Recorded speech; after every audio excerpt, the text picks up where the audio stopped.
ये सरकार के लोग बनाऊ रखेंगे उसमें गतिरोध, उसको जाति से जोड़ेंगे अब। और जब इतने उच्च पद पे कोई भी आदमी चल जाता है तो उसकी जातियां खत्म हो जाती है, वो अपनी जातियों का जिक्र नहीं करता। कानून और संविधान में क्या है कि इन पदों की गरिमाएं हैं, उसका मिक्री बन सकती है, उनके कार्टून बन सकते हैं या नहीं बन सकते, कानून अपना काम करे। तो क्या संवैधानिक पद पर बैठे हुए राष्ट्रपति जी का अपमान हुआ है, क्या मानते हैं आप? संविधान में ये चीज है कि उनका इस तरह का मजाक नहीं करना चाहिए।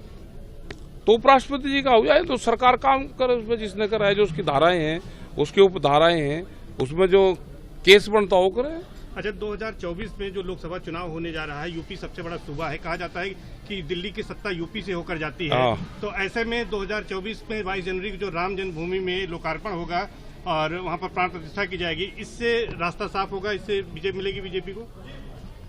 इसका तो पॉलिटिकल का संबंध नहीं होना चाहिए, पॉलिटिक्स से राम को दूर रखना चाहिए।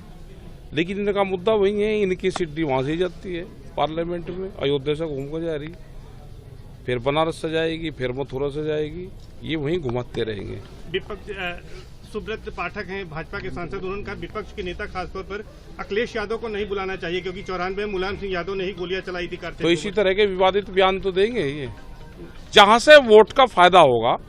हर पॉलिटिकल आदमी वोट उसको कैसे मिलेगी, अगर ये बयान देने से उनको वोट मिलेगी तो ये बयान देते रहेंगे। अच्छा, राकेश टिकैत किसानों के नेता हैं, हरा रंग का झंडा है, हरे रंग का गमछा है, लेकिन आज केसरिया पहन रखा है। ना हम तो नहीं, भगवा किसका है पहले ही बताओ आप, भगवा है किसका पहले ही बताओ। भगवा तो समाज का है, भगवा तो ऋषि मुनियों का है, भगवा इनका थोड़ा है। इनकी तो काली टोपी है, ये तो काली कैप नहीं लगाते, अपना जो इनका रंग है उसको नहीं लगाते, उसको छुपाते हैं। और ये संत महात्माओं के उस पर कब्जा करे। तो राकेश टिकैत जी जो है वो हिंदुत्व पर लौट रहे हैं। नहीं, हिंदुत्व कहाँ, हिंदुत्व तो हम ही, उस पर लौट कहाँ रहे। ये तो संत महात्माओं का है, आंदोलनकारियों का है, ये समाज का रंग है, ये किसी पार्टी का नहीं है। 2024 का राम मंदिर में दर्शन किया है। हाँ, तो क्यों ना करे राम मंदिर। भाई हमारे पूर्वज थे, हमारा जो जन्म स्थल है, हमारे जो पूर्वज थे वे अयोध्या से थे और उधर से ही वो शिफ्ट हुए ऐसे। तो उसका विकास हुआ, वहाँ पे कुछ किया है? विकास हुआ, नकली विकास हो रहा, उसमें भी फर्जीवाड़ा कर रहे, दिखावा ज्यादा है और काम कम है। दीवारें जो बननी चाहिए, नेचुरल रंग है आजकल पत्थरों का। मायावती ने उसी से ज्ञान ले लेते, मायावती से ही। आजकल तो मायावती उन्हीं के लिए काम कर रही। उन्होंने किन पत्थरों का निर्माण से लखनऊ में पूरा कंस्ट्रक्शन करा, उसी पत्थरों का कंस्ट्रक्शन वहां पर होना चाहिए था। वहां पे फाइबर की दीवार बना रहे, तो क्या वोट लेने के लिए 5-6 साल के लिए बना रहे क्या, उसके बाद कुछ और करेंगे? भारतीय किसान मायावती को आप कह रहे हैं वो उसने अच्छा काम किया था वहां पे लखनऊ में, जो उसने पत्थर का कंस्ट्रक्शन करा, तो उनसे उन ठेकेदारों को उनको लेके वहां पर निर्माण करवाना चाहिए था। अभी उनके लिए काम कर रहे हैं बीजेपी। तीसरी पार्टी है बीजेपी की मायावती, पहली बीजेपी, दूसरा ओवैसी, तीसरी मायावती। अच्छा, ये बताइए कि 2024 में किसानों की ताकत आपके पास है, किसके साथ भारतीय किसान के पास में कहाँ वोट रहे। इन्होंने ये कहा कि किसान ने हमको वोट नहीं दिया। हमने जब किसानों से पूछा जाके तो उन्होंने कहा कि नहीं हमने वोट दिया। हमने कहा भाई वे मना कर रहे।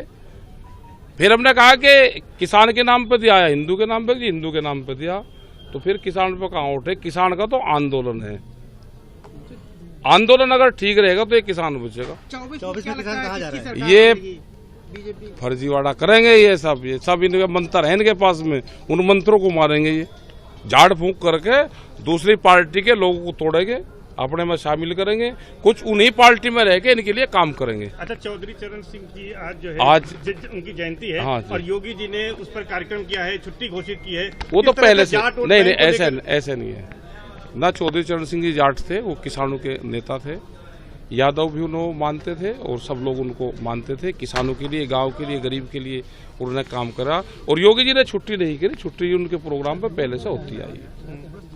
ये हमें ये कह रहे हैं चोरी करते हैं, ये शब्दों की चोरी करें, छुट्टियों की चोरी करेंगे, रंगों की चोरी करेंगे और फिर अपना एजेंडा दिखा के उस पर काम करेंगे। 2024 में प्रधानमंत्री कौन होने जा रहा है? क्या पता कौन होगा प्रधानमंत्री, हमको ज्योतिषी है पहले ही बता देंगे। मोदी जी तो कह रहे हैं कि तीसरी बार जो है वो अपने कार्यकाल की बात भाई मीटिंगों में हो सके कि ज्योतिषी हो, बड़े ज्योतिषी हो सके भाई वे, क्योंकि उनको पता होगा कि हमको कहाँ से नकल करनी है। सरकार अच्छी किसकी बनेगी क्या लगता है? क्या पता भाई किसकी बनेगी, सरकार पे कोई भविष्यवाणी नहीं कर अच्छा ये सकती। बताइए, पहलवानों वाला जो एक पहलवानों का जो मुद्दा है, साक्षी मलिक ने संन्यास ले लिया, बजरंग पुनिया ने देखो हताश होकर उन्होंने ये काम करा है। 6 महीने उनका आंदोलन चला, उस पर कोई कार्रवाई नहीं करी, उसकी कम से कम जांच हो जाती, बातचीत ही हो जाती उसमें, तो वो नहीं करी, तो उससे हताश होकर उन्होंने ये निर्णय लिया है। तो क्या इसमें कार्य होना चाहिए, जांच होनी चाहिए क्या? बिल्कुल क्यों नहीं होनी चाहिए, जांच होनी चाहिए। आखिर अब तो जो है उन्होंने पदवी छोड़ दिया है ब्रिजभूषण सिंह ने। भाई दूसरा बन गया होगा, उनका यही तो एलिगेशन है कि दूसरा बन गया, लेकिन चुनाव की प्रक्रिया क्या है हम उससे दूर है, चुनाव वाले सिस्टम से।